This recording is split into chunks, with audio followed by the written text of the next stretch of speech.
ಬೇಳೆಭಾತ್ಗೆ ಮೊದಲು ಬಿಸಿಬೇಳೆಭಾತ್ಗೆ ನಾವು ಏನು ಮಾಡಬೇಕು ಅಂದರೆ ಮೊದಲು ಅಕ್ಕಿ ಒಂದು ಲೋಟ ಅಕ್ಕಿ ತೊಗೊಳ್ಳೋದು. ಅದಕ್ಕೆ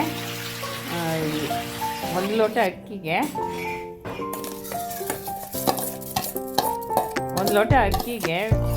ನಾವು ಅರ್ಧ ಲೋಟ ತೊಗರಿಬೇಳೆ ತೊಗೊಂಡು ತೊಳೆದಿರೋದು ಸ್ವಚ್ಛ ಮಾಡ್ಕೊಂಡಿರುವಂಥ ಹಾಕಬೇಕು. ಮತ್ತು ಆಮೇಲೆ ಹೆಚ್ಕೊಂಡಿರುವಂಥ ತರಕಾರಿನ ಹಾಕಿ ಅದ್ರ ಜೊತೆಗೆ ತೊಗರಿ ಕಾಳನ್ನು ಕೂಡ ಹಾಕಿ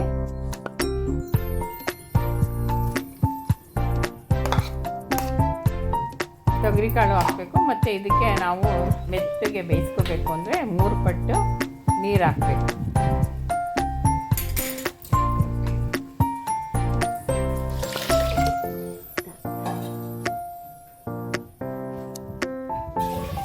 ಅಕ್ಕಿ, ತೊಗರಿಬೇಳೆ, ಹೆಚ್ಕೊಂಡಿರುವಂಥ ತರಕಾರಿ, ಸ್ವಲ್ಪ ಉಪ್ಪು ಹಾಕಿ 3 ಪಟ್ಟು ನೀರು ಹಾಕಿ ನಾವು ಮೊದಲು ಇದನ್ನು ಚೆನ್ನಾಗಿ ಬೇಯಿಸ್ಕೋಬೇಕು.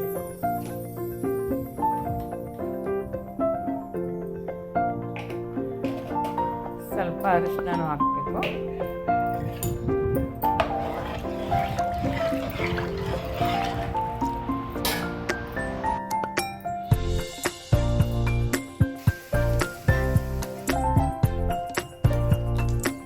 ಈಗ ಇದಕ್ಕೆ ನಾವು ಆ ಕಡೆ ಕುಕ್ಕರಲ್ಲಿ ಸ್ವಲ್ಪ ತಣ್ಣಗಾಗೋರು ಈ ಕಡೆ ನಾವು ಒಗ್ಗರಣೆ ರೆಡಿ ಮಾಡ್ಕೋಬೇಕು. ಸ್ವಲ್ಪ ಎಣ್ಣೆಗೆ ಸಾಸಿವೆ ಸ್ವಲ್ಪ ಎಣ್ಣೆನಲ್ಲಿ ಚಟಪಟ ಹುರಿಬೇಕು.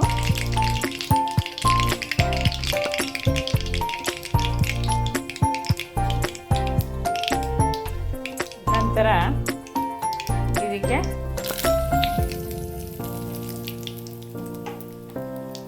ಇದು ಕರಿಬೇವಿನ ಸೊಪ್ಪು,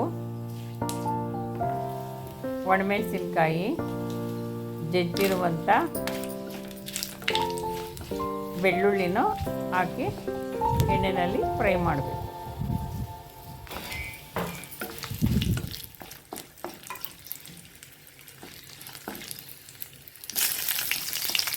ಇದಕ್ಕೆ ನಾನು ಸ್ವಲ್ಪ ಈರುಳ್ಳಿನ ಬೆರೆಸ್ತಾ ಇದ್ದೀನಿ. ಈರುಳ್ಳಿನ ಸ್ವಲ್ಪ ಎಣ್ಣೆಯಲ್ಲಿ ಫ್ರೈ ಮಾಡಿ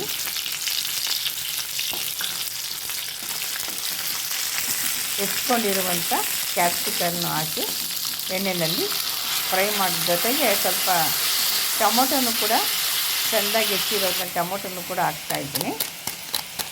ಅದಕ್ಕೆ ಮುಂಚೆ ನಾನು ಸ್ವಲ್ಪ ಹುಣಸೆಹಣ್ಣನ್ನು ಚೆನ್ನಾಗಿ ಕಿವುಚ್ಕೊಂಡು ರಸ ತಗೊಂಡಿರ್ತೀನಿ. ಆ ರಸಕ್ಕೆ ನಾವು ಬಿಸಿಬೇಳೆಭಾತ್ ಪುಡಿ, ಹಸಿಮೆಣಸಿನ್ಕಾಯಿ ಪುಡಿ ಮತ್ತು ಧನಿಯಾ ಪುಡಿನ ಹಾಕಿ ನೀರಿನಲ್ಲಿ ಇದರಲ್ಲೇ ಚೆನ್ನಾಗಿ ಮಿಕ್ಸ್ ಮಾಡ್ಕೋಬೇಕು. ಡೈರೆಕ್ಟಾಗಿ ಹಾಕಿದ್ರೆ ಅದು ಗಂಟಾಗ್ಬೋದು ಪುಡಿ ಅಂತ ನಾನು ಈ ಥರ ಮಿಕ್ಸ್ ಮಾಡ್ಕೊಂಡಿದ್ದೀನಿ. ಈಗ ಒಗ್ಗರಣೆಗೆ ಸ್ವಲ್ಪ ಹಿಂಗೆ ಹಾಕ್ಬಿಟ್ಟು ಈ ಮಿಶ್ರಣನ ಚೆನ್ನಾಗಿ ಎಣ್ಣೆಯಲ್ಲಿ ಹೊಂದಬೇಕು, ಹಂಗೆ ಬೇಯಿಸ್ಕೋಬೇಕು. ಒಗ್ಗರಣೆಯಲ್ಲೇ ಅದು ಚೆನ್ನಾಗಿ ಬಾಡಿಸ್ಕೊಂಡು ಚೆನ್ನಾಗಿ ಹೊಂದ್ಕೊಳ್ಳೋಂಗೆ ಬೇಯಿಸಿದ್ಮೇಲೆ ಇದಕ್ಕೆ ಸ್ವಲ್ಪ ತುರ್ಕೊಂಡಿರುವಂಥ ಕಾಯಿ ತುರಿನೂ ಹಾಕಿದ್ದೀನಿ. ಅದು ಈ ಕಡೆ ಚೆನ್ನಾಗಿ ಹೊಂದ್ಕೋತಾ ಇದ್ದಂಗೆ ಕುಕ್ಕರು ತಣ್ಣಗಾಗಿದೆ. ಈಗ ತೆಗೆದು ನೋಡಿಬಿಟ್ಟು ಚೆನ್ನಾಗಿ ಅನ್ನ ಬೆಂದಿರೋದಕ್ಕೆ ನಾವು ಒಗ್ಗರಣೆ ಮಾಡಿರುವಂಥ ಈ ಒಗ್ಗರಣೆನ ಈ ಅನ್ನದ ಜೊತೆಯಲ್ಲಿ ಬೆರೆಸ್ಬಿಟ್ಟು ಸ್ವಲ್ಪ ಇನ್ನೊಂದು ಸ್ವಲ್ಪ ಉಪ್ಪು ಹಾಕ್ಬಿಟ್ಟು ಚೆನ್ನಾಗಿ ಹೊಂದ್ಸೋದು. ನಮಗೆ ಎಷ್ಟು ಬೇಕೋ ಅಷ್ಟು ನೀರನ್ನು ಹಾಕಿ ಮತ್ತು ಸ್ವಲ್ಪ ಒಂದು 10 ನಿಮಿಷ ಅದನ್ನು ಕುದಿಸ್ಕೊಂಡ್ರೆ ಬಿಸಿಬೇಳೆಭಾತು ರೆಡಿ ಆಗುತ್ತೆ.